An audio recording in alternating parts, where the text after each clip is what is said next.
We continue to keep our eyes on Tropical Storm Francine on this Monday evening. The latest update just coming down from the National Hurricane Center. There have been a few subtle changes with the newest update. So maximum winds are at 65 miles per hour. The storm has kind of leveled off for the time being in terms of its strengthening phase. Hurricane Hunter aircraft still showing the pressures falling a little bit, but not undergoing rapid intensification just yet. Now, conditions are favorable for additional intensification of Francine tonight through the day on Tuesday. The movement remains north-northwest at 5 miles per hour, so it hasn't made that due northerly turn yet, but we anticipate that that will happen within the next 6 to 12 hours.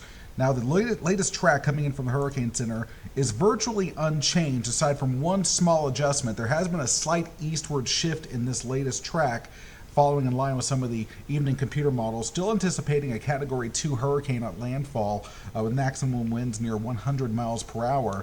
But the storm is expected to weaken relatively quickly as it moves inland, becoming a tropical storm as it crosses the Mississippi River into Mississippi, and then it will continue to spread some very heavy rain along the Mississippi River for areas that could actually use the rain, but this could certainly present a flood threat as it moves inland. I mentioned the subtle change, and this is due to some of the evening forecast models. The red line represents the new NHC track, and the yellow lines represent the forecast model runs. That track was actually a little bit further west about an hour ago at the time of this recording, but it has now been shifted and adjusted east based off that new model guidance. And there will still be some adjustments east or west in this track all the way up until landfall. So here's what we anticipate for our neck of the woods. We'll call for some isolated rain to begin along the coast by Tuesday morning, but the main impacts from this system will come for our neck of the Gulf Coast on Wednesday. So you'll notice the storm gaining strength there,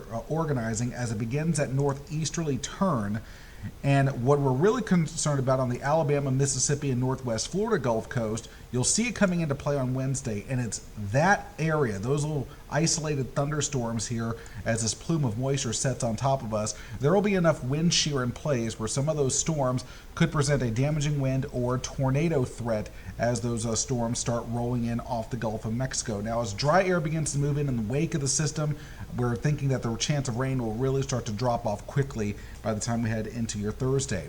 Hurricane force winds are expected along the Louisiana Gulf Coast, anywhere in around Vermilion Bay, perhaps as far west as the Texas and Louisiana border, but notice that they don't stretch that far inland, but the tropical storm force winds could carry all the way into central Mississippi based off the current track. And for the WKRG viewing area, we cannot rule out with some of those winds gusting close to tropical storm force strength, especially those individual little downpours that we just showed you. But we could even see some gusts approaching 30, 35 miles per hour into southeast Mississippi as well. As we mentioned, there is a small threat of a brief tornado with this storm. That threat is going to come on Wednesday for us. I'm thinking that threat quickly dies off by Thursday.